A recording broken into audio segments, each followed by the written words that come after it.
All right, everybody, welcome to the world's greatest Bronze Age Spider-Man podcast. Our big 100th episode is here. I am your co-host, Michael, and as always, I'm joined by Joshua Mervell, and today we're going to be talking about the 2002 Sam Raimi Spider-Man movie. We're also going to go over a couple of our the best and the worst of some of the comics that we've read so far. That's right. Yeah, it'll be fun. It's going to be a lot of fun, and we got more lists even than that. I got some stats for you, just to let everybody know. Yeah, some stats. So anyway, to help us out with lists, we've also got G.I. Jolie. Some would call me the queen of lists. Not really. It's something to be proud of, for sure. And we've also got Bex Luthor with us. Hey, Jolie, queen of lists, me, queen of trash, you know. Let's create some sort of peace amongst the two regions. Yes, I'm here for peace. All right, so yeah, as everybody knows, I cannot believe it's been 100 episodes. For those who don't know, yeah, we started about 2 years ago.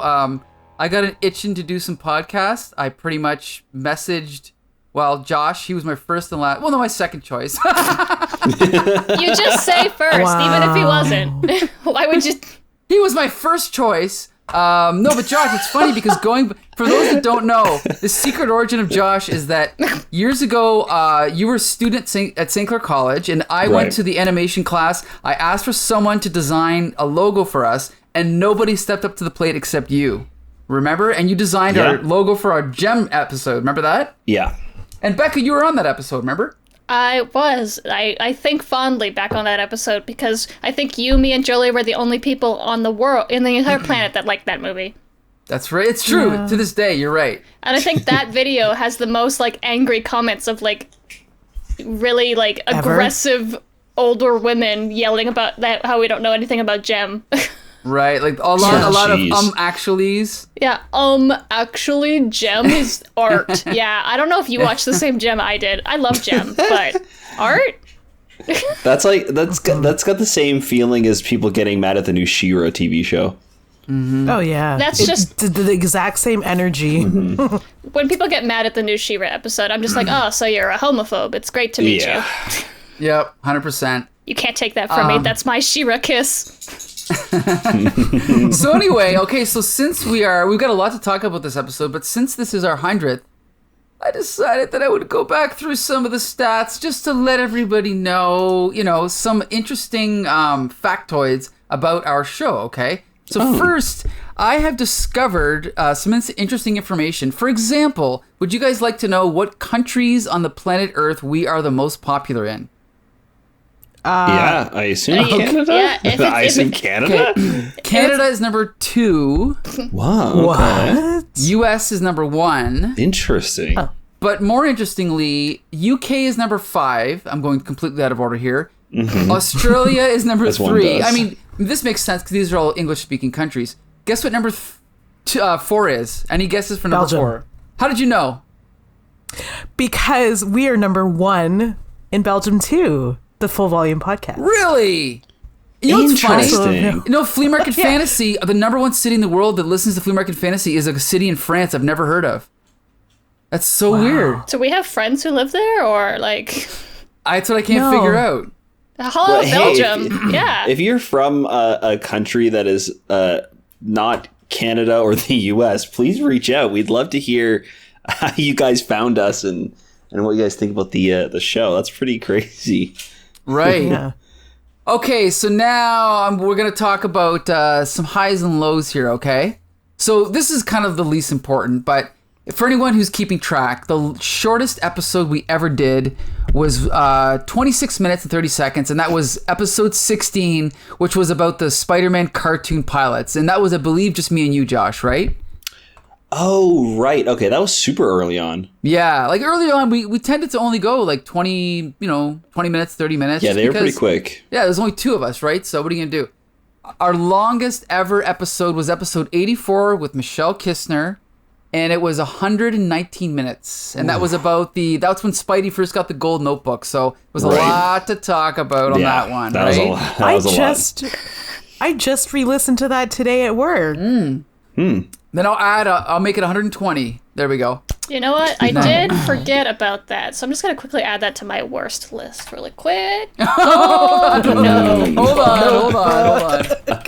Got it. I'm sure that you'll get more ideas from the rest of these numbers. Anyway, so okay, now we're gonna talk about the lowest amount of downloads on any episode. For some reason, A whopping 0. Well, this is shocking, but our lowest downloaded episode on Launchpad is episode 11, which was just a random one, Spider-Man in May 1981. But again, that was early on, and we weren't as popular as we are now, right? Right. So, but for some reason, the lowest episode on YouTube, this is shocking to me, is the X-Men cartoon comparison. Remember when we compared? Oh, wow. Really? Yeah, I'm really surprised at that. I thought it'd be bigger, but what are you gonna do? Did the algorithm not pick it up properly? Well, probably my SEO is probably all screwed up. But anyway, now here. Oh, go ahead. I was just gonna say that sounds like prime real estate for people to yell at us in the comments about how wrong we are. 100%. A beloved 90s cartoon? I haven't been screamed at in a while. And this is the funny thing is I that do every day. I would expect our cartoon episodes to get higher ratings, and sure enough, on YouTube, our highest rated episodes are. The second highest is the one where we did, the same one, Spider-Man and His Amazing Friends, number 16. That's our highest rated episode on YouTube. Sorry, our second highest. Okay. And our highest rated on YouTube, this makes no sense to me, is number 4, which was Spider-Man in 1980. Like that, why was that episode our highest rated? I have no idea. Maybe it's because we were just starting out. I have no idea. But that's our highest one. Possibly, yeah. Yeah. Well, it's the very first on the list when you go to play just the Here Comes the Spider-Cast playlist. Oh, that could be Yeah, it. they actually list out of order, right? So the first episode Probably why. that shows up as number 4. Everybody tries it out. They listen to the first episode. They say, nah. They don't like it. Right. And then, okay. It was so weird though, Really because cool like, stats, Mike. Yeah, Love I love this. No. I feel great about myself. The highest watched episode on Spotify is number 77, which was the episode where Stan Lee wrote. Remember, it was that weird scorpion story? Yeah, for some reason, that's the highest rated episode on YouTube. So on Spotify? Spotify, yes. Too many Do you have the platforms. stats for like how many listens it gets? Yeah, but I'm not going to share those on the air because I don't want to scare any of our competitors, okay? We're not going to mention the numbers anyway. Oh, right. Yeah, we wouldn't want to embarrass anybody. We don't want to intimidate anybody, on exactly. the podcast. Yeah. Right? Yeah. Embarrass, yeah. Okay, so that pretty much is it for our stats. Now we're going to talk Such a about... fun time, Mike. Good job. I know. This Thank is you. a great segment. I think we should keep doing this every week. Every week, yeah. I'll just keep reading the same When you stats. said Okay. stats, I thought you were going to be like, this is how many issues of Spider-Man we reviewed. Like, I thought it were going to be Spider-Man no. stats, not, oh, look at all your hard work stats. No, it's all about, like, the show itself. Who cares about the comics, right? But anyway. That's fair. So now, speaking of comics, now we're going to talk about... we've all compiled some lists here. See, this is the fun part, right, Becca? We're going to talk about some of our favorite and least favorite things that we've talked about over the course of the past 100 episodes. So the first category, actually, I'll start. How about I start with supporting character? Does that sound fun? Yeah, sure. Why not? Okay. Okay. So worst supporting character with someone else. Well, how about this? Let's start with you, Josh. What do you have down for your worst supporting character? I don't know if this is going to be a surprise to anybody, but I wrote down Deborah Whitman. Shocking. Yeah, I know, but and it's not Deb's fault. Okay. I her have a soft personally. spot in my heart for Deborah Whitman because of how awful she was treated this entire time. But right. she was definitely the worst supporting character in the Spider-Man stories as far as writing goes.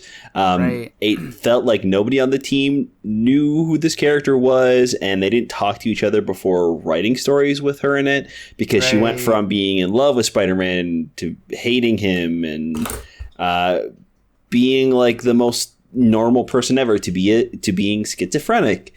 they just really did not know what to do with this character, and unfortunately, I think that's why she's the technically worst supporting character. Okay. G.I. Jolie, what about you? Who do you have down? Worst supporting character? 1, how dare you? 2, I'm sorry. 2, I have her as my best. 3, my worst. I have a tie for first place. And this could go either way, really. I both love them and I hate them. I have Bambi, Candy, Randy, Mandy. Yes! All right. Yeah, that's Our fair. favorite apartment dwelling neighbors who seem to always be refinishing furniture in the cold, chilly months on the rooftop. I'm going to change my list to make them my best. But anyway, okay. Oh, why is that? Is it because they're great characters and you're interested in their character arcs? Mike, why do you like them the most? Development, yeah. Anyway, okay, so Bex they Luthor. each have 2 very good personality traits that Mike likes. Yeah, exactly. Bex Luthor, who's your worst supporting character? I kind of have like 2. Honestly, mine piggybacks off of Jolie's a little bit. I was gonna say Peter's landlady. I hate her so much. She's just so much like a caricature of a landlord. Like, I know, like, landlords are pretty scummy, but she's just like, oh, goons set your apartment on fire, you better pay me. Like, what? Huh? How is that legal? How is anything she demands of Peter legal? And then... Yeah, and I feel like whoever decided to draw her, like whoever drew her first, also just like Googled bog witch. Yeah. And then married those 2 thoughts and feelings. So it's like, how many evil old lady stereotypes can we fit into one lady? Oh, make sure she also looks like a witch. Like, now it's like, we're getting a little, it's getting a little dicey here, Spider-Man. And then my other worst supporting character is unsurprisingly Flash Thompson. Ooh, yeah, that's great. I'm so mad. Is it the spousal abuse that does it? Oh, it's not just the spousal abuse, but it's the preamp of character development up until and then spousal abuse. Mm-hmm. It's Flash Thompson wasn't the bad guy, he's a more complicated man than we think, and then boom, hits his girlfriend. Like that. Right. It's just super lazy writing to me, and it just is, I don't know, I hate him. I hate him so much, and I feel bad because it's not Flash's fault. But then we just watched Spider-Man, the Sam Raimi Spider-Man, and you know what? Flash is kind of a dick. Yes. Accurate portrayal in that movie. But anyway, okay. I got trivia about that too later, so. Okay, cool. I'm looking forward to it. Were you going to say something, Josh? I do have also like a runner-up for worst. Okay, who's your runner-up? Lonesome Pincus. Oh my god, I Do you forgot remember about Lonesome him. Pinky? He was awesome. The cowboy singer. He was awful. Who? Oh my god, that was the worst running gag ever. It was just every issue was Spider-Man Peter Parker in his apartment, and his neighbor kept yodeling and like singing these like country songs, and it was so annoying that this character kept coming up, and he kept running into him, and his name was Lonesome Pinky, or Joseph Pincus was his name. God, he was awful. I can't even remember how they got rid of him eventually. I think it was not the one Spider-Man. I can't remember. He did something, and then he saved the day, and then Lonesome Pincus was happy. I can't remember. It was really weird. Yeah. Fun fact: remember. He's 4'10". How did you find that out? Marvel database. legally a dwarf. Oh, okay. Yeah. We love a short king. Short king. Short country king. So this is kind of anticlimactic, but my worst supporting character, also Deborah Whitman. Again, it's not that I don't like her. It's more just that as the writers went on and changed, she just got worse and worse and worse. They made her, first she was kind of like innocent and whatever, naive. Then she just became like crazy, right? Mm-hmm. And it's really unfortunate. It's not really her fault, but yeah, she's the worst. If you want some good Deborah Whitman content, watch the Spider-Man 90s cartoon. There you go. She's awesome there. Okay, now we're going to go to best supporting character. Joshua Mervell, who's your pick? You know I gotta go with Frogman. It's gotta be Frogman. Hey! Uh-oh. I'm sorry. I know I'm overlap. probably stealing Beck's pick, but Frogman is the best. This kid is so great. He's like trying to turn his father's legacy into something good. There's like a quote that I picked from him. There's only one way Dad's gonna be rid of the Leapfrog's ghost, and that's if someone uses the name to create a powerful symbol for good, and that someone's gonna be me. And it's him just like returning and trying to make a name for himself and like pushing to be a superhero and fix his dad's name and his like family's legacy is so great. And I think he's a comedic character that is actually funny, and I'm like happy to see every time he shows up. Yeah, that's a good pick. Wow. So, Digging deep there. Okay. G.I. Julie, what's your pick? Best supporting character. Oh, geez. I had a tie for 2, mostly because I am not as well read as yourself and Josh, but I had Deb Whitman, mostly because #Justice4, and then Ollie Osnick. Wait, who's that again? He's the little baby Doc Ock. Oh, yes, Frogman's buddy. Yes. Right? Yeah. And then he becomes the Steel Spider. Like, because crime doesn't pay. Right. And he wants to help out his pal Spider-Man. Good pick. Very good. That's digging deep there. Good pick. All right. Bex Luthor, who's your pick? Best supporting character.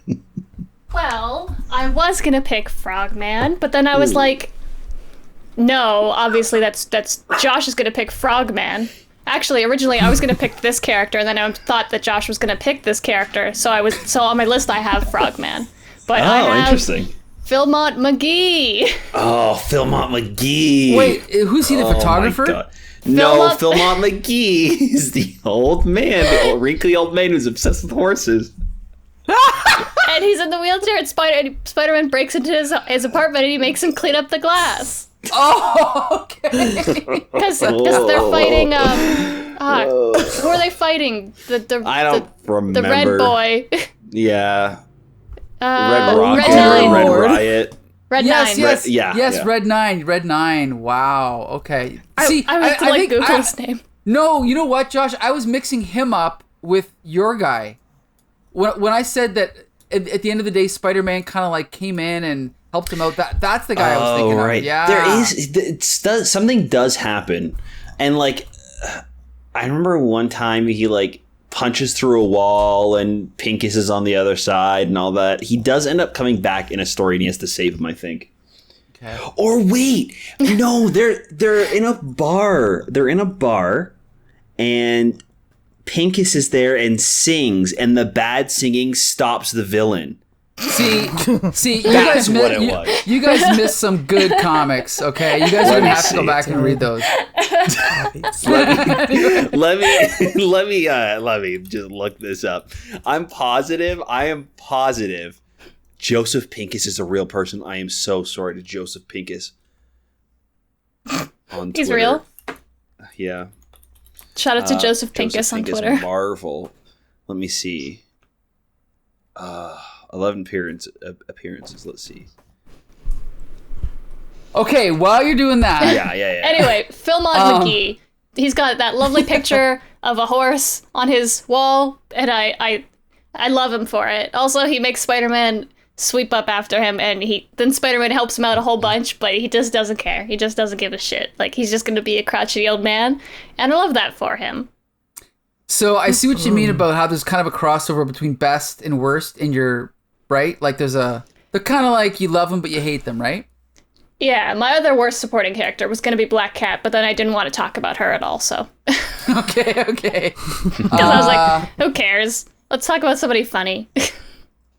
Okay, so speaking of best supporting character for me, everyone else is gone, right? Yes. Yeah. Best supporting character for me, Deborah Whitman, because when she started when she started out, she was really well written. Like, I remember her being a great character when I was a kid, and I always wondered what happened to Deborah Whitman. And now that me and Josh have gone through and read all these comics, I find out, character assassination. They completely ruined her. Okay, that's what happened.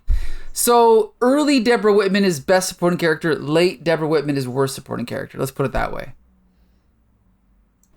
Silence. Okay, cricket. That's a cop-out. You chose the same person twice. Pincus, but yeah, I get what you're saying, but I think... I cheated. You cheated a little bit, but... Yeah, I think that just the awfulness of how she was written outweighs everything that happens to her. We'll have to talk about that in our 200th episode when she comes back, but we'll get to that later. Okay. I do like the phrase that Josh said. He's like, sorry, I was looking up Pincus. Sorry, I'm busy. Some Pincus business. Okay. It's like a beautiful woman, and she's like, do you want to go over dinner? It's like, sorry, I have plans. I've got Pincus plans. Okay, so now we're going to talk about the worst supervillain. Joshua Mervell, who did you pick as the worst supervillain in Spider-Man comics? So I was really thinking back, and I'm like, let me think of some, like, the real, like, crappy, like, C-list supervillains that Spider-Man's fought throughout the, our 100 episodes of reading, and I'm like, maybe it's the Ringer. He just makes hula hoops, right? Yeah. But then I stopped. I was like, no, it's not the Ringer. It's Answer. He's the worst. Ooh, yeah, he was rough. I look at him, and then I look away, and I immediately forget this dude. Yeah. I had to go through comics, and I'm like, oh, right, the Answer. And I'm writing this down. If I don't write this down, I will forget this guy, and I will probably just say the Ringer. This guy sucks. They set him up as to be like, he's got these mystical powers. He always has the answer, he is the answer to everything, right? It's bad. We never really see him like be the answer until one day he has to sacrifice himself to save Dagger, I believe it was. Right. Mm-hmm. I think Dagger is dying or something. He's like, I'm the answer, and just kind of like dies or something. I don't even remember. Who cares? He sucks. Like, the answer freaking sucks. He's pretty rough. I agree with you. That's a good one. It's a good pick. G.I. Jolie, worst villain? What's really funny is that I think the answer was mine, but I couldn't remember his name. I just had written down that weirdo who died strangely. So that's what I have written. Swear to God. So because I couldn't remember and I couldn't weirdly like find the answer. Mm-hmm. I wrote down. Wait, we're doing the worst? Yes. Yeah. Yes. Worst villain. Sin Eater. Oh, yeah, he's the best. Come on. He sucks. He sucks a lot. He sucks. No, he's terrible. I love his name. He eats sins. Does he though? Yeah. Maybe he should cut back on the sins and try keto. Or like, paleo also works. Just go vegan. Yeah, like it would. I really wish that he ate sin in a more biblical way. Sure, and not in like a green ski mask kind of way. Yeah, riding on a subway. Riding on a subway with like an AK-47. Yeah. Mowing down sinners with a gun. No, not my idea of sin eating. Yeah. And like his idea of sinners was a cop trying to do the right thing, a priest. A judge who was kind. Yeah. Okay. He was mistaken. Good picks, dude. Okay, I disagree, but good pick. Vex Luthor. I cheated on this one because Deborah Whitman. No, it's Deborah. I cheated on this one because I deserve it. And because he's ruined my life. I picked the Beyonder. Okay. Ooh, good pick. Maybe not just the worst villain that I was reading for this podcast, but maybe the worst thing in the world. Like just top 10 worst thing that's ever happened to me is the Beyonder. It goes number 1, tragic parental death. Number 2, Beyonder. That's my supervillain origin story, is having to read Secret Wars and then Secret Wars 2. I hate him. I hate everything he's ever touched. The Beyonder ruins everything that's good and nice in this world. And I hate his stupid hair. Aw, I like his bouffant hair. And I was on Tumblr, and somebody was like, if you had to cast the Beyonder, who would you cast? And somebody was like, probably Mel Gibson. And I went, that's funny.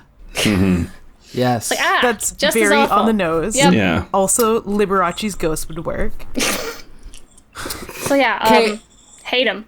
Okay, Sucks. here's my question. If you met Jim Shooter in person, what would you say to him about the Beyonder? Because he created him.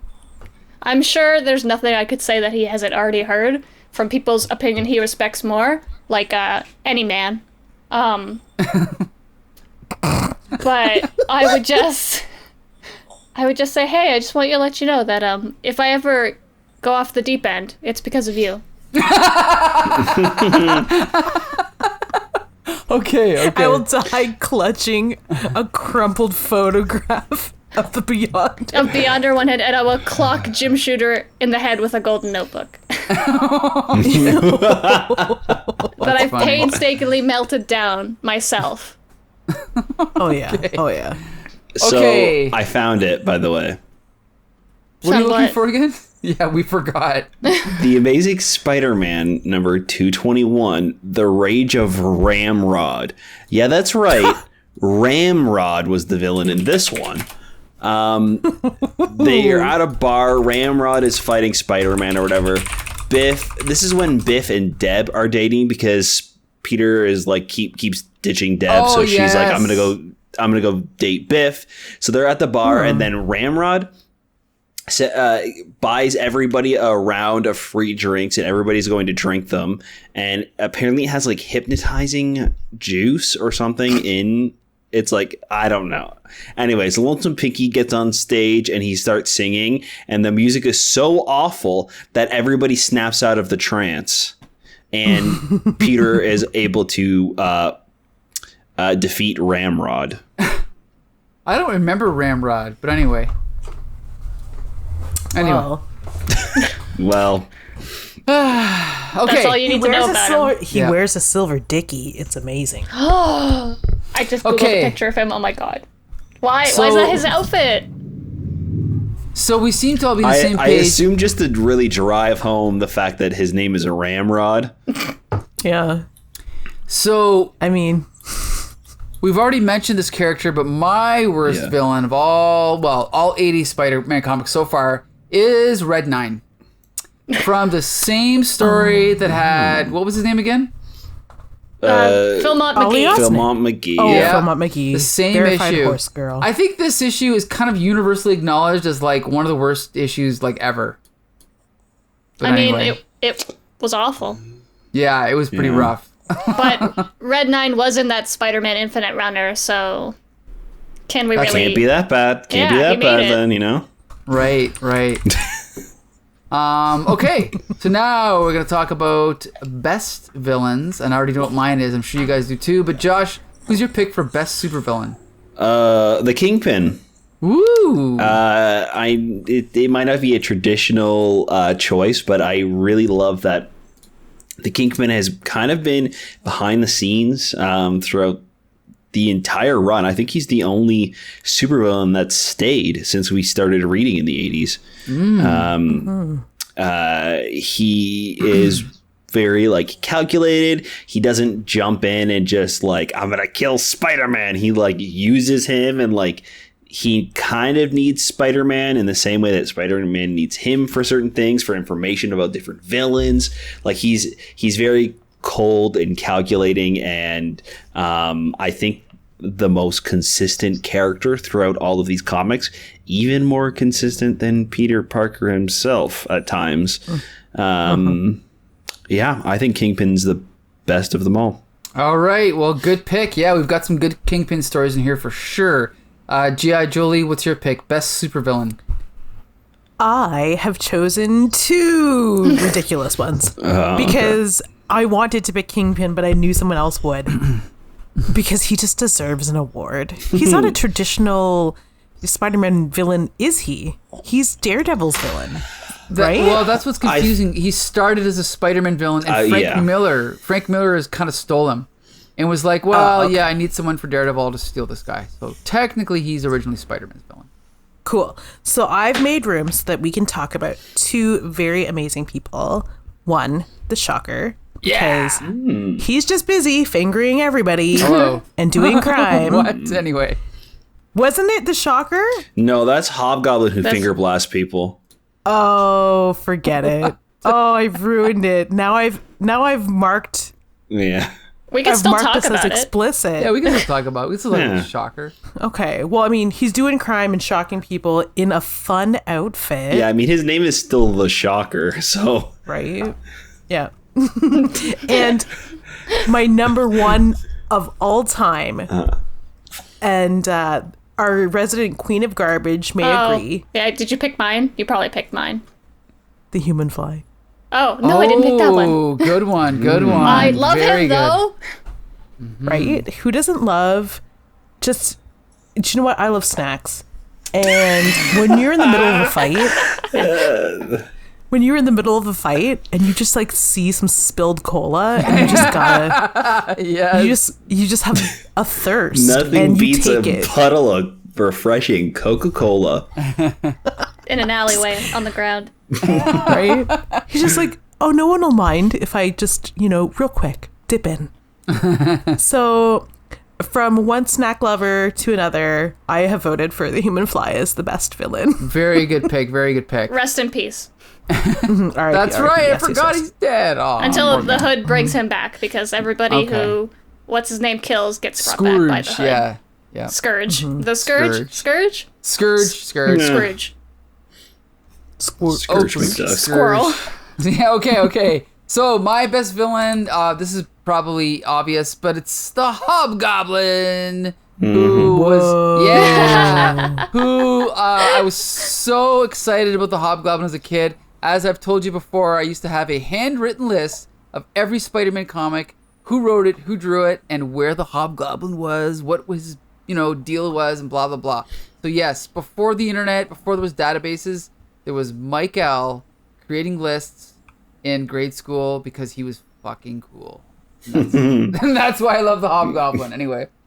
That is a really great pick. I think that the Hobgoblin is maybe the character, like the supervillain that's been the most like prevalent, like the one that's had the largest story. I mean, Kingpin has been like woven throughout, but he's kind of like in the background pulling the strings.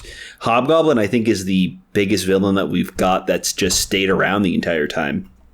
And and Kingpin's been around since the 60s, whereas Hobgoblin is specifically an 80s villain, right? Right, so. Yeah. I mean, yeah, even like Doc Ock or the Owl, too, have kind of like... They were around for a while and then disappeared, but like Hobgoblin, at least right now, seems to be a pretty consistent villain. Right. And as much as I think the mystery doesn't really work since the audience knows, I think it's a really fun story, and the framing of Flash Thompson has been a pretty fun read. So right, more to come from that one. Okay, so now this one's kind of tricky because this is an audio format podcast, but you now didn't let me pick. Oh, what? I didn't let you pick. I'm sorry. I went out of order. Okay, who's your best villain, Bex Luthor? Well, the worst villain is Mike L for skipping me during the best villain segment on episode 100. Okay, I'm sorry. I was like, no. Mike is not going to take away my chance to talk about the best villain that I'm shocked that nobody else brought up. The Spot. Oh, yes. That's of course. right. He's so Y'all awesome. Just like failing on my boy Jonathan Owen. I figured you would be bringing the Spot heat. That's fair. Because I think that I had the most fun reading the Spot, to be fair. He's great. I think a horrifically underused character. Like, obviously he comes back and it is in more modern comics, but this version of the Spot, this scientist where like Peter's spider sense doesn't work on him because he can just go to another dimension. Like, I think it's cool. It could have been such an interesting concept for like horror, darker comics. Like, I love the Spot. I love his design. I love his black and white polka dot outfit and zero face. Like, I love everything about it. Character design 10 out of 10. Like, superpowers 10 out of 10. If they like brought this into live action, I think it would be like the coolest visual effects for the Spot. I totally agree. it's rumored that the Spot is going to be the main villain for the next Spider-Verse movie. Come on. Which I cannot. Like, I'm literally so nervous if that doesn't happen because I can't get excited. Spider-Verse is maybe one of my favorite movies ever. So if they bring the Spot into the sequel, I would go crazy. I'd be so happy. Oh my god. And oh, sorry, go ahead. I was going to say quickly, when I read that story as a kid, if you remember, Spider-Man's laughing at the Spot like, oh, your name's the Spot. But I remember thinking, how is that any worse than the Shocker, the Melter, all these other names? Like, I thought he was fine, and I always thought his power was cool. And let's thank Mark Waid for bringing him back in Daredevil, right? And now, because of that, he's going to be in the Spider-Verse movie. But anyway, go ahead, Becca. I was just going to say, like, with the Spider-Verse and how detailed and amazing that animation is it's just, like, that's why I don't want to get too excited. Because if it doesn't happen, I don't think, like, I might be too disappointed to want to be excited for the next Spider-Verse. Because you won't I think be able to get out of bed, yeah. Yeah, more so than normal. Like, Anyway. I love that he's just like a regular guy, but he has like these dimensions all over him. It just is. It's fascinating to me that they never did more with him in the run that we're reading right now. He's just like a goon for Kingpin. Right. Understandable.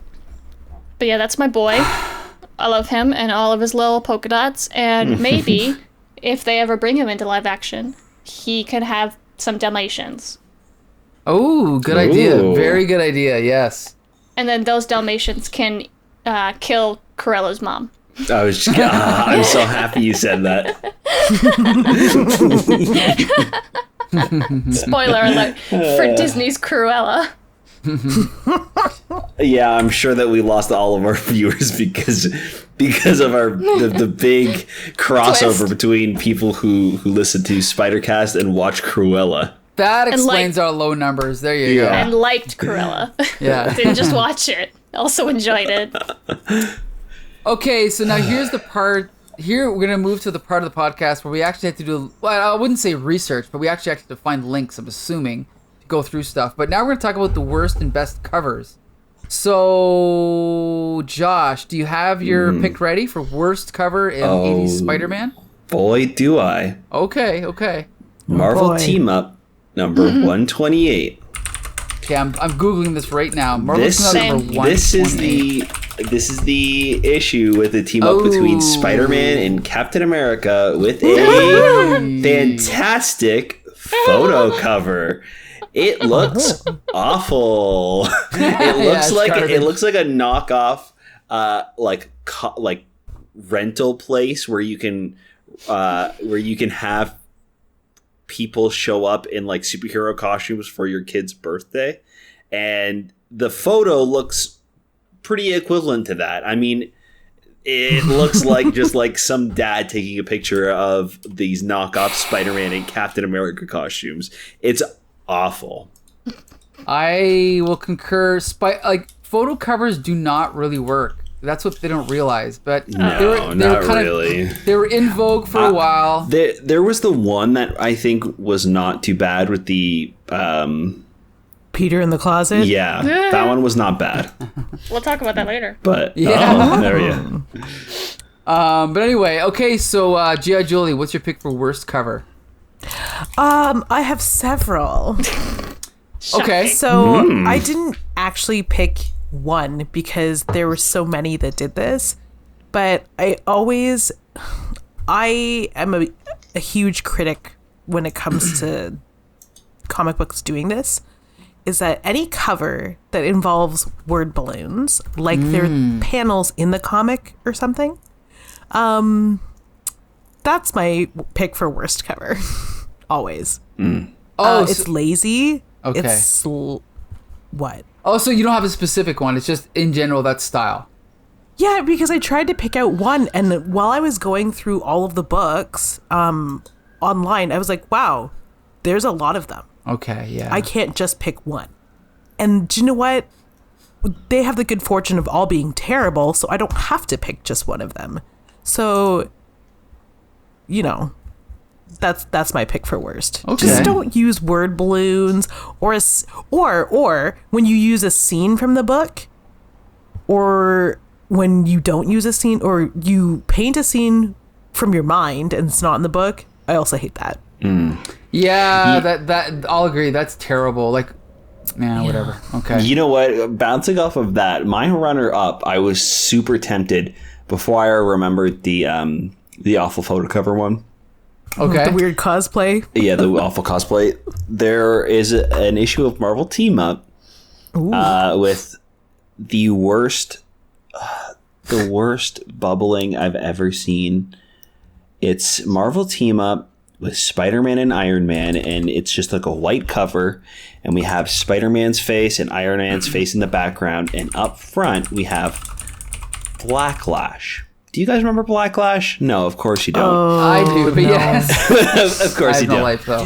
It's pretty much Zorro with a giant green ponytail and a whip and a big pink cape. Yeah, so he's up front, and he says right on the cover, "Hi, kids. My name's Blacklash.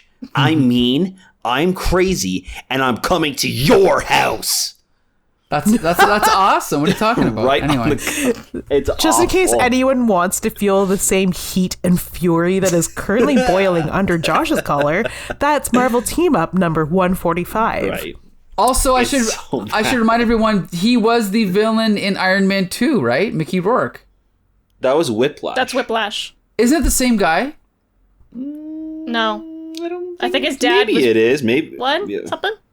I think it is the same guy. Oh, maybe and he just- changes his name. Yeah. I think he changed his name. Does we- he have a bird, though? I think we want my bird. I want my bird. guess This is what? not my bird. Yeah, guys, it's the same guy. He just changed his name. Can you Ah, believe? okay. Yeah. Oh. So Lord. He yeah, just changed his name, Chopped took off the his ponytail. yeah. his Zorro S&M get up. Right. Yeah. But does he do that little skip hop jump in the comic like he does in Iron Man 2? I don't think so. Well, dumb I then. found my board. Okay, so where are we? I have no idea what we're talking about. Where are we? we're worst worst cover. covers. Yeah, I can go. I think we're up. We're up for Bex. Worst cover. Luthor. Okay, that's our Yeah. last track. Yeah. Okay. yeah. Go ahead, Beck. Or just skip me again. It's fine. I'd step in. Don't worry.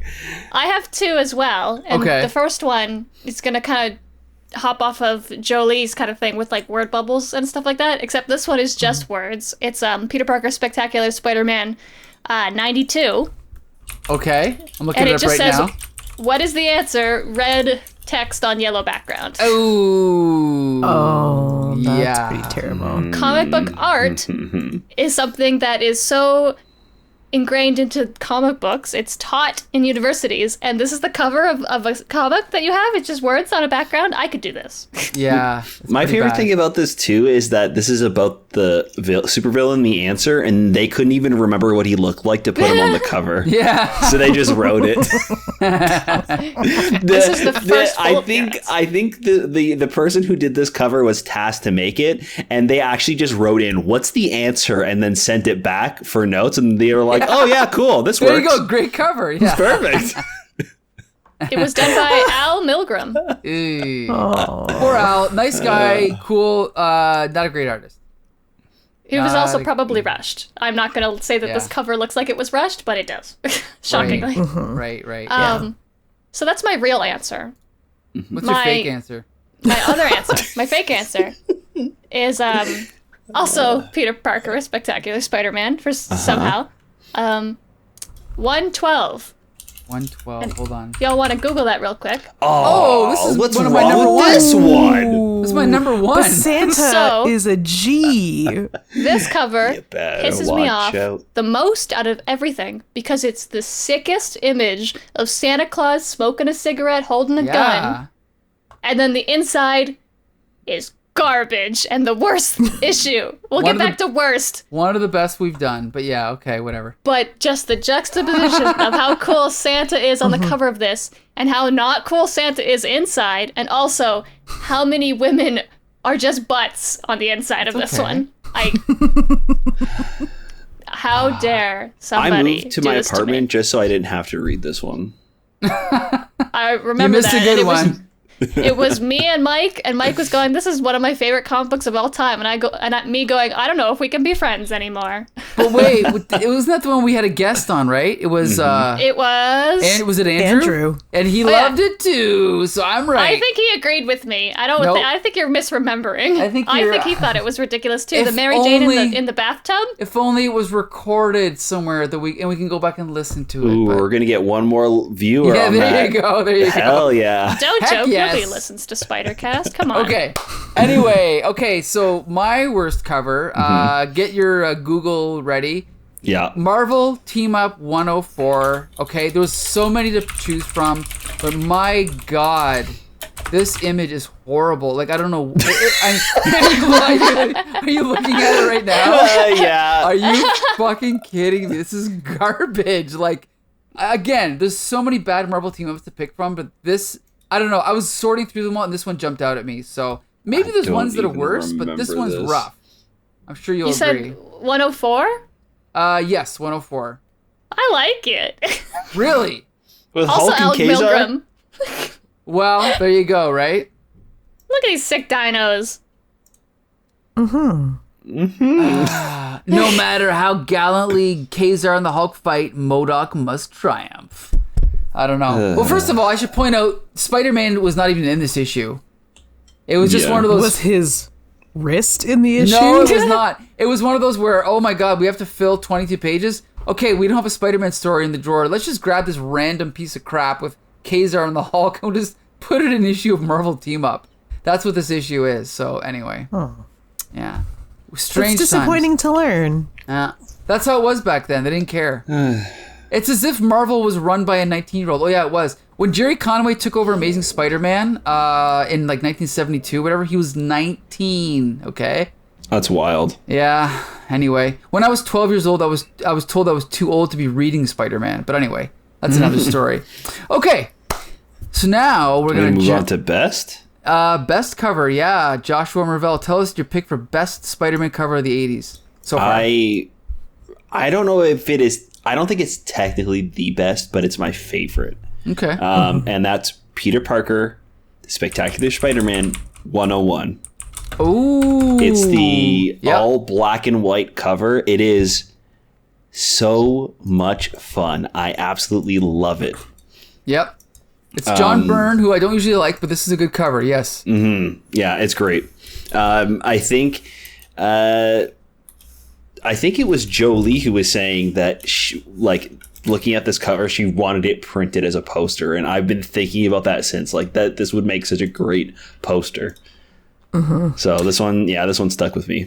Well, and the other thing is, I mean, Frank Miller became famous with Sin City for doing this exact type style of artwork, right? Like just black and white, nothing, no detail, just shadows and light. And I mean, here's John Byrne doing it in like 84, 85. So yeah, this is a great cover. I'm not sure the G.I. Joe Lee and Becca, did you guys review this one with us? Sure did. I think you did. Yeah, that's right. We definitely did. Okay. I remember. Yeah. All right. So now we're going to jump to G.I. Joe Lee. What's your pick for best cover? So my pick for best cover, if it wasn't going to be that one, is Amazing number 268. Oh, Charles Vess? No. Oh, hold on. Is it? Ooh.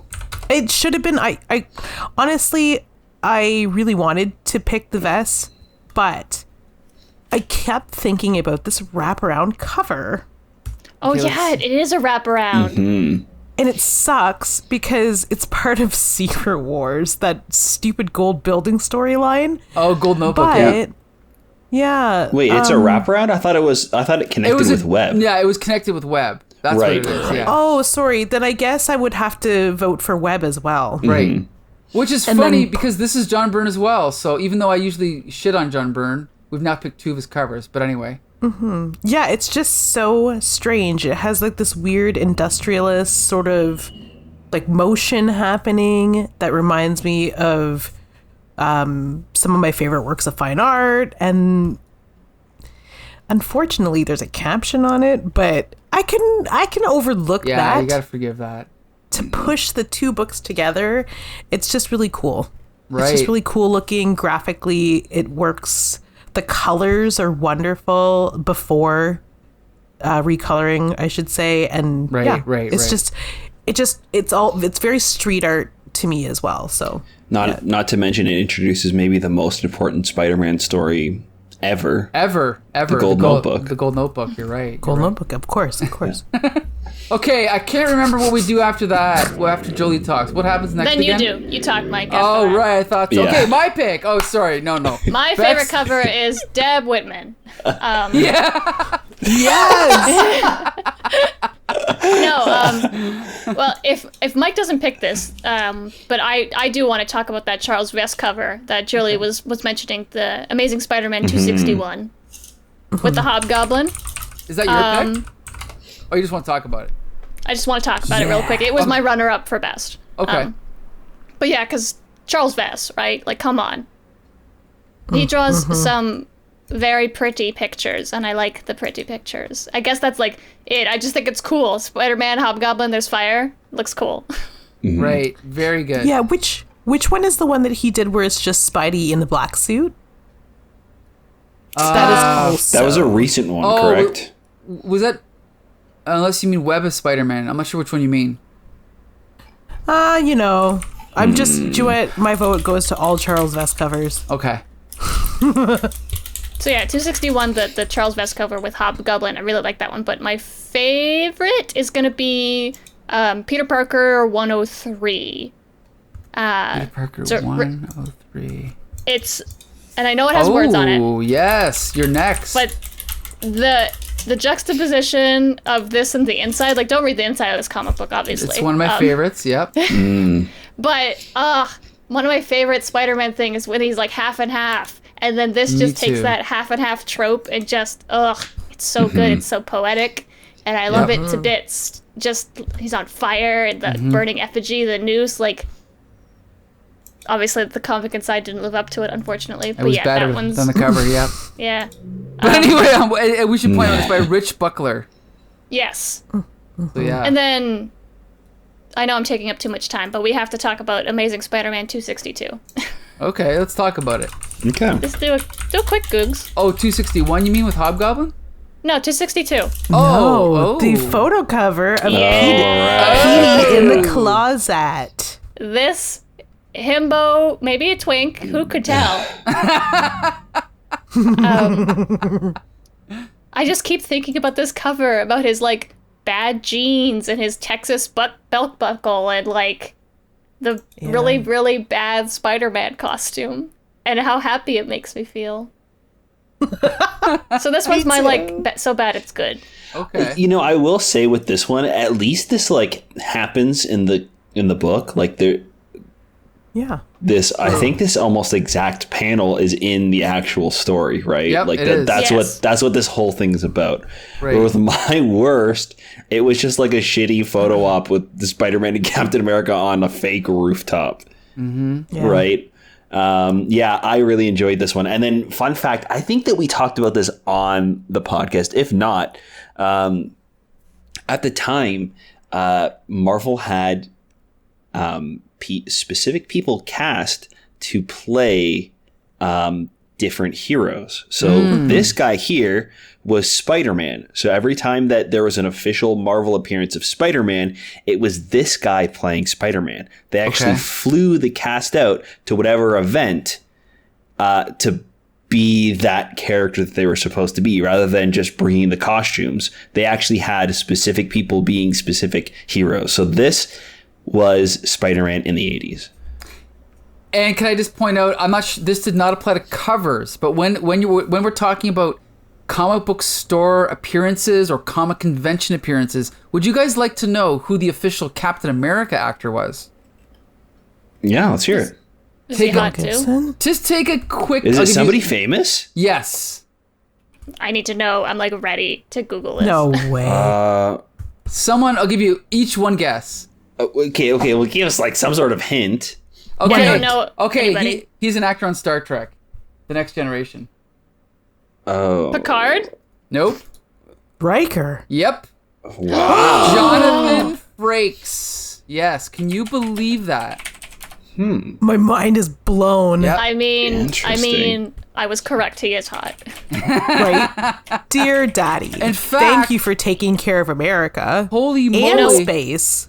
Guys, I think I found a picture of him as Cap. If you just go Jonathan Frakes Captain America, he shows up.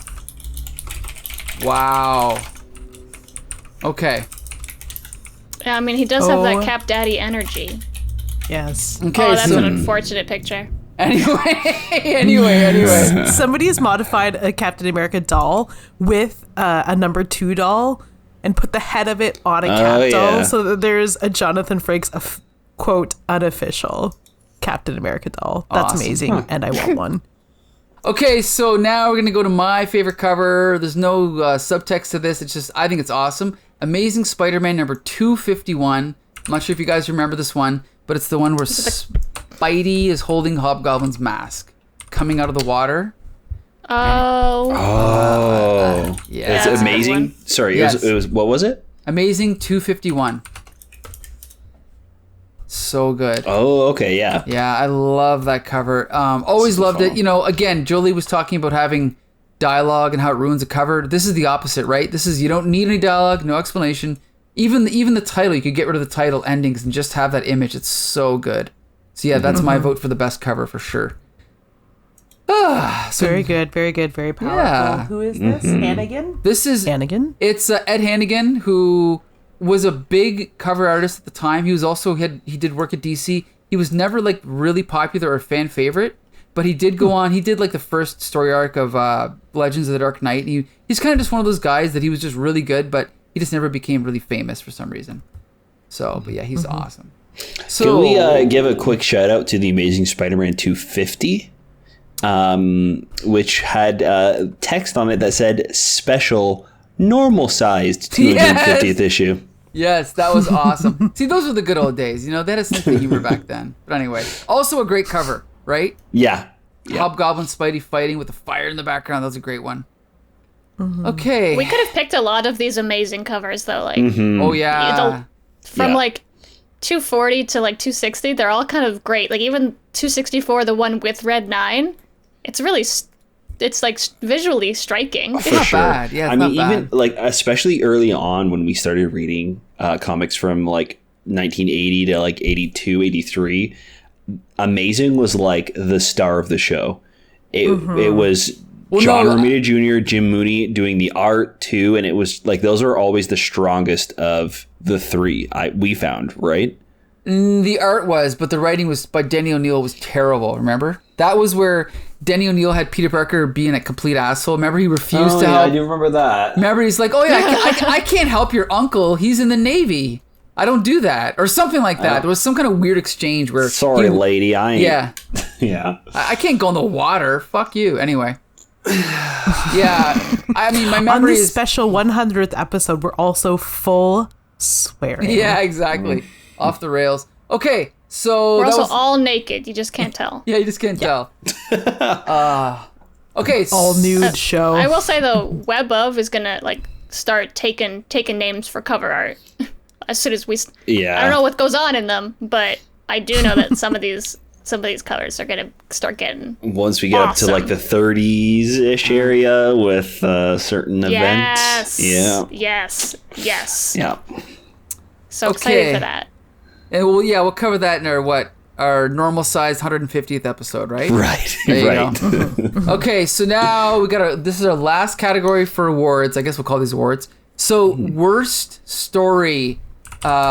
Joshua Mervell, what did you vote for your worst Spider-Man story of the 80s? So, that's going to be Marvel Team Up Ooh. number 111 and 112 because the stories connect together. That is when Spider-Man and Doctor Strange team up. Oh. And they go to another dimension with the lizard people, and the lizard people they hate the spider people, so they bring Spider-Man over to fight them, and then Spider-Man has some weird blood disease that's connected to his spirit, so then he has to go back to a different dimension because the cure is only in another dimension, and he's like he's in his like astral form the entire time, and he's hopping around from person to person, and he's got to find somebody who is drinking this medicine and go into their body to drink it to heal himself for the blood disease, and then come back to Doctor Strange, like to present day, and go back into his body. Yeah, this was awful. This was. I went back just now and was skimming through the story, and I'm like, I remember this being the worst thing ever, but I also don't remember any of this. Yeah, I was gonna say I've obviously been on every episode of the show. I have no memory of this cover, and I barely have a memory of the issue other than just hating it. Yeah, this was really bad. Do you remember who the writer was?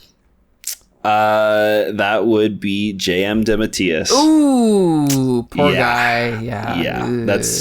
I mean, I think he wrote all most, of them. Most. If not all of. I think it switched over near the end, right? Right. Like that was Louise Simonson. Louise Simonson. Yeah. But you're right. For this point, at this point it was J.M. DeMatteis, and these are really bad. Ooh. Yeah. Anyway, G.I. Joe Lee. Go ahead. It's so before I go on with mine, it's so strange that you say that you don't remember them, because the way that you described the plot, Josh, it's almost as if Marvel Team Up haunts your nightly dreams. Well, I did have to. I was the one who had to recap all of the Marvel Team Ups.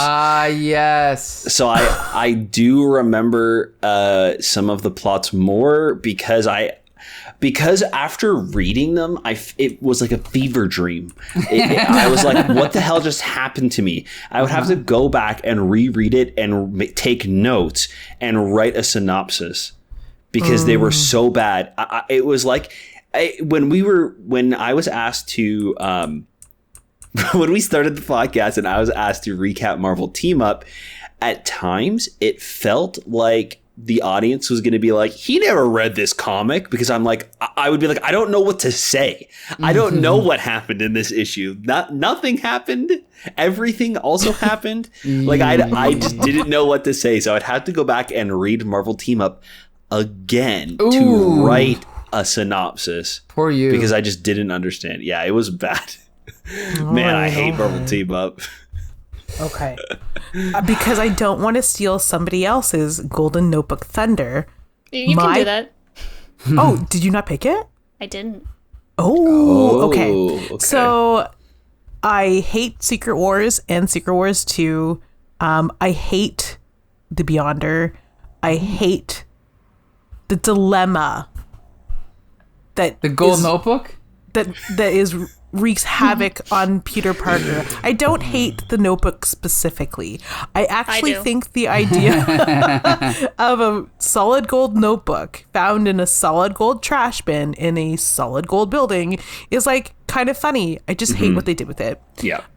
Runner up for worst is, what in the existential hell was this about? Anything that shoehorned Cloak and Dagger into Spider-Man's universe. Oh, I love Cloak and Dagger. I love them too, but I don't love them and Spider-Man. Okay. So do you have a specific issue or no? Let's see. It'd probably be Spot also part of this. Yeah, well, Peter Parker, if you go to like the 90s, like Peter Parker 94, I bet you that was just a random number I just picked. Oh, they're not. Oh, they're on the cover. So there you go. You can just say that's your you're pick. like the Rain Man of Spider. Yeah, exactly. The Spider-Verse. Of course, on the cover. Yeah, of course, on the cover. Gotta be on the cover. Yeah. So no, I don't have like any specific issue. I just remember that Kingpin's wife was down for the count. The Spot was there, and somehow the answer. Don't forget the answer. Is also there. Was he there? I don't know. I mean, Josh for sure knows. I'm just joking, but he sucks. Yeah, I know what Cloak and Dagger is. I know what it's capable of. I love the little TV show that I began to watch as a result of reading the comics. And I just hate what happened to them in Spider-Man. I mean, it started out strong and it ended very weak. Yeah. As weak and kitteny as Cloak became. Or sorry, Dagger, I should say. But I guess Cloak got weak too. Yeah, like if you go and read the early issues by Bill Mantlo, they're much better. And then when Al Milgrom takes over writing, whoo, they get pretty bad. Pretty bad. Who's next? Bex Luthor. No, I'm kidding. Worst story. You're not. Okay, what's your pick for worst story? Well, I mean, Jolie did say Secret Wars, and obviously Secret Wars 2 is just one of the worst things that's ever been written. But the one that I picked the death of Jean DeWolf, that 4-issue run. Yeah. So we'll say number 104, I think it starts? 107 to 110, I think it is. Okay. With the Sin Eater and all that. All that garbage nonsense. Oh, my favorite story. Anyway, go ahead. Jean DeWolf dies. And what does Peter say? Oh, crud. He says, no, it doesn't. Is it crud or crumbs? Crud. Crud, okay.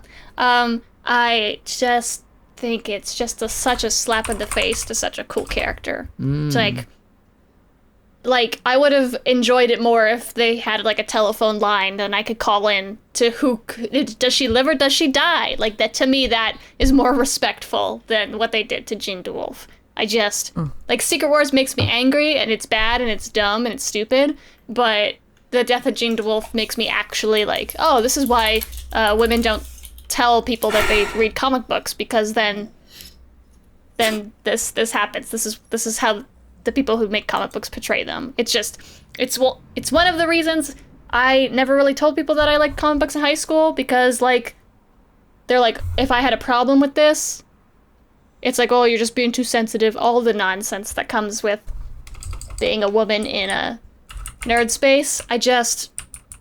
It makes me kind of sick to my stomach. Jean deserves so much better. And then her freaking brother comes along and just gets popped by Scourge immediately. That's how I feel. Pop me, Scourge. I'm done. Yeah, it was bad.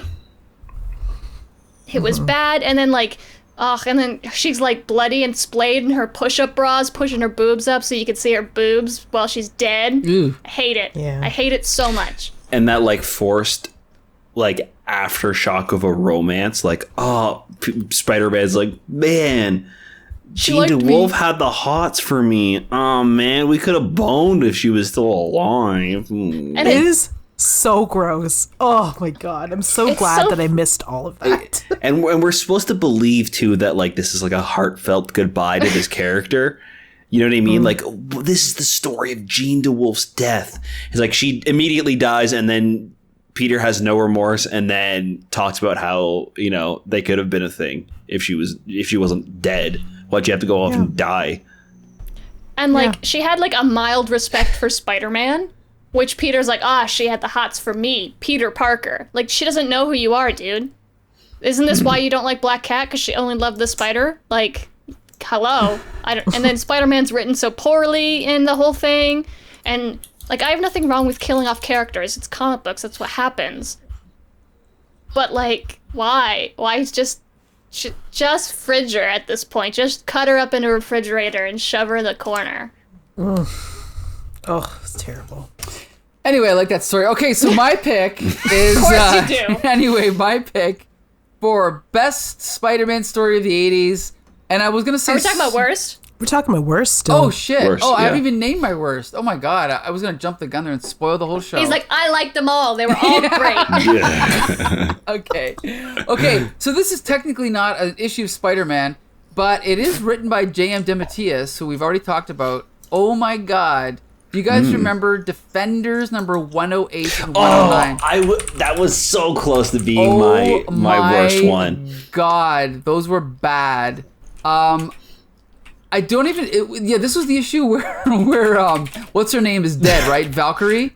I think that's the closest I've ever gotten to an acid trip.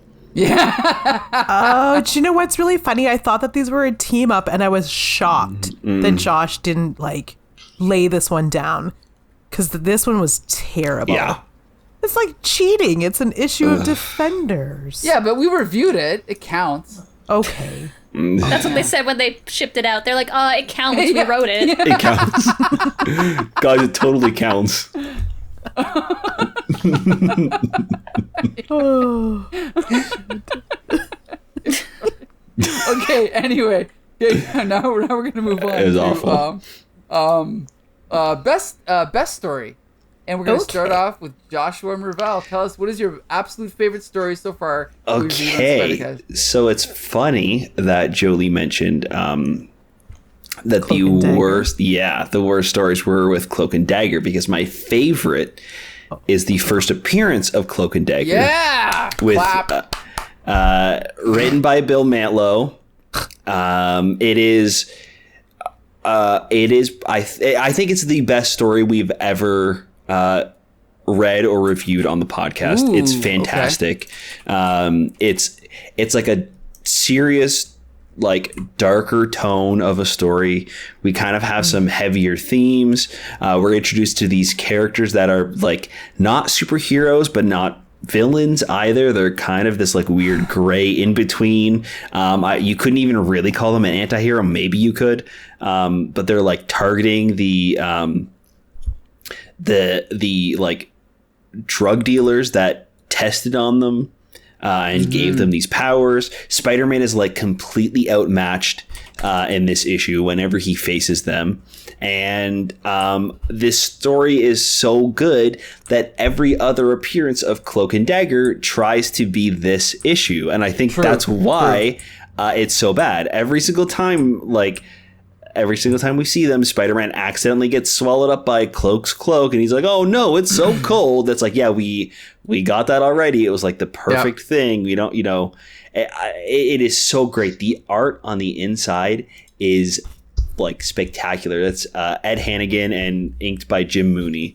And oh my God, I really love this issue. So I don't think that you were on the podcast at the time, right, Jolie? I don't think that you reviewed this one. Which one is it again? It's number 6. Peter Parker, the Spectacular Spider-Man, number 64. 64. No, do you know what? I don't think. Spectacular 64. Because I know that I came in at some point and there was some Cloak and Dagger that made me, like, want Cloak and Dagger. But I don't know that I was in on the first issue. Which I would don't recommend think reading so, it. for some reason. makes me sad. I Wait would- a second. I remember this cover, though. Maybe you were then. Yeah, it's where they have Cloak written and then Dagger. Do you know what? I'd have to go back into the archives of YouTube and look just to make sure what episode it was. But I know for sure that I've listened. And yeah. No, it's very good. It's very cinematic too. I mean, even the opening, we have, like, Peter swinging through the city, and we see, like, Cloak and Dagger across the panels. Like, it's just Right. It's very good. Later on, we see, like, some bad guys getting sucked up by the Cloak, and the panels start getting black, and then, like, everything is just gone. There's, like, a couple of panels where it's just, like, nothingness. It's just black, and then at the end, we're left with Spider-Man kind of, like, lost as to, like, what to even do as the two of them disappear. Like, it's very, very good. I love this issue. Oh, yeah. It's gorgeous. Good pick. Yep. Yeah. Great pick. All right, G.I. Jolie, what's your pick for best Spider-Man stories so far in the 80s? Oh, I just treated this like a bunch of camp, but now I'm lamenting Cloak and Dagger. Okay.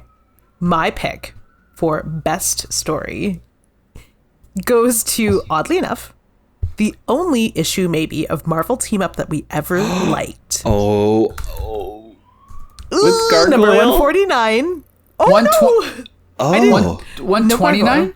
149. Oh, yes, Louise Simonson, you say, right? Right. The issue where Spider-Man and Cannonball team up to buy a hat for Cannonball's mom. Yeah. Yeah. Yes. Oh, great the hat issue. catalyst. The Hat Catalyst. Yes.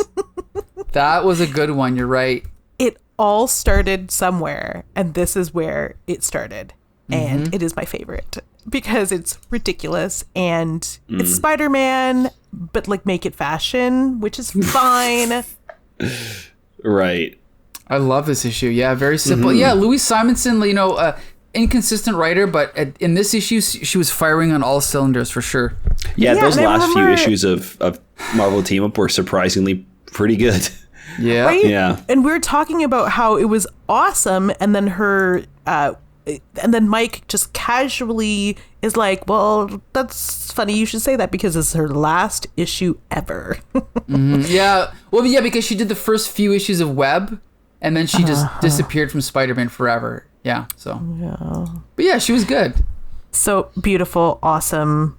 I don't hate the cover either because who is the man who's with them? Incandescent Man? No.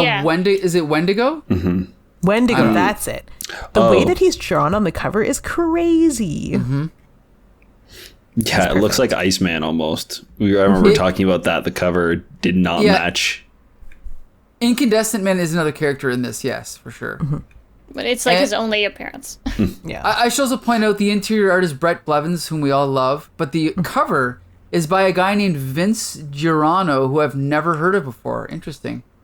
No, it's all good. Really cool looking, very X-adjacent for Spidey, which I can't even bring myself to say we stand.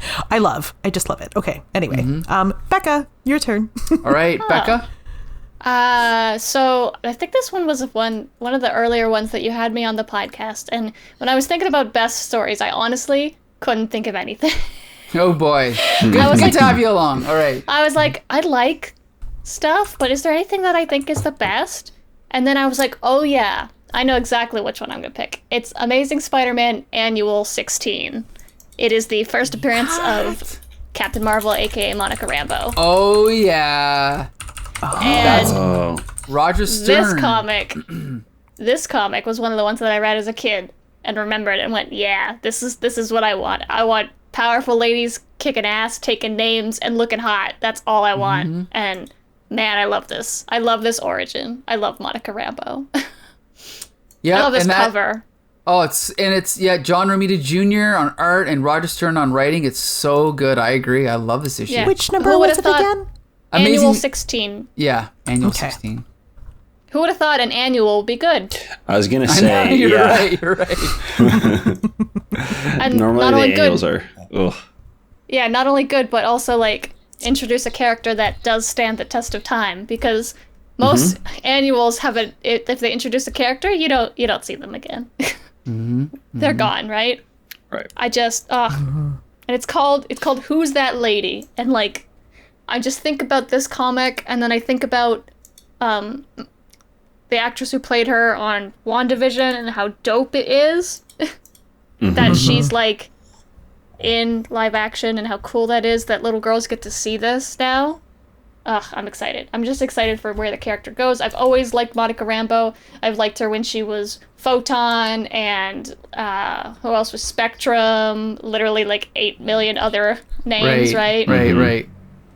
I don't know what she currently goes by, but there's been Pulsar, there's Photon, Spectrum, yeah. I don't remember the rest, yeah.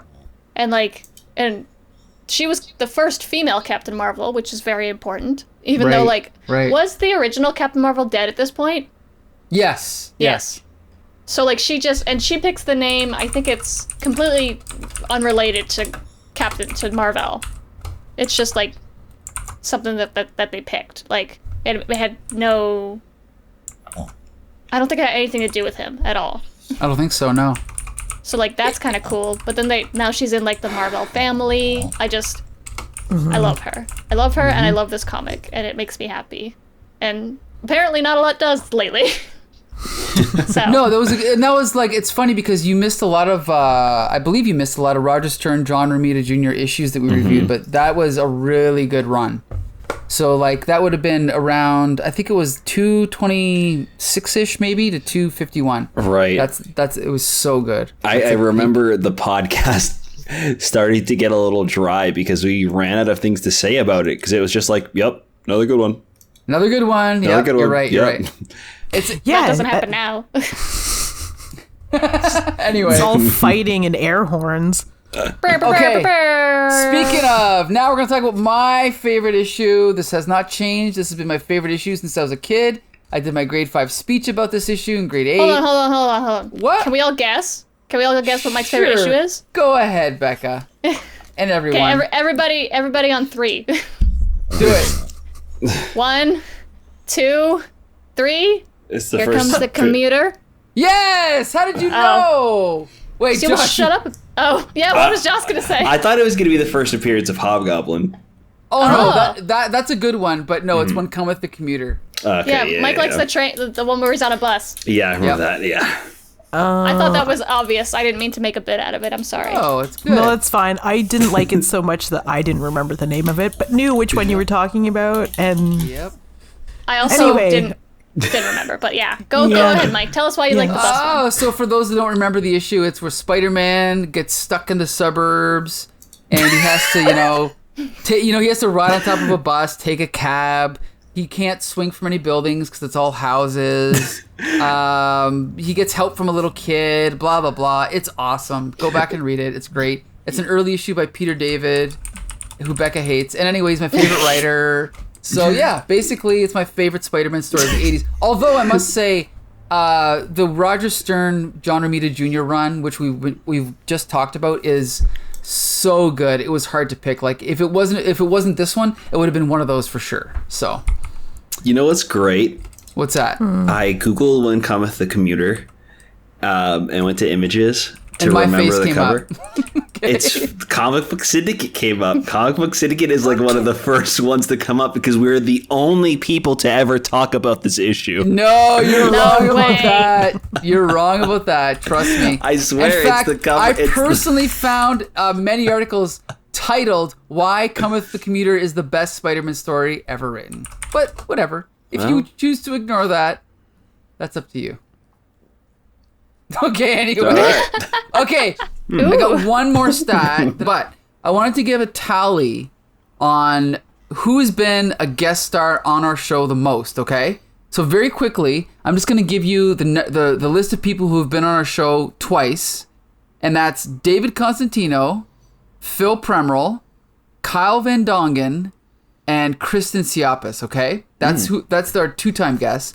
Our 3-time guests are Dustin Windebank, Dr. Chad Hatton, Brent, and that's it. And then there's only one person who's been on our show 4 times. Would anyone like to guess who it is? I thought it was Brent. No. He's only been on 3 times, funny enough. Unless I counted wrong, but there's someone who's definitely been on 4 times. I'll give you a hint. He's been on since the beginning and up until very recently. Look, Mike, all your white dude friends sound the same to me. I don't And know. it's Adam Peltier.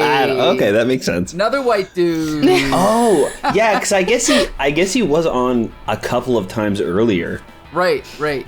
He was on yeah. and then with Dave once, and then so he's been on more Right. than anyone else. So there you go. And there's been a sorry, whole bunch Adam. that have been on just once, but yeah. All right, that wraps up part 1 of our first ever double-sized episode. In part 2, we will review Sam Raimi's 2002 feature film, Spider-Man. And that episode is available right now.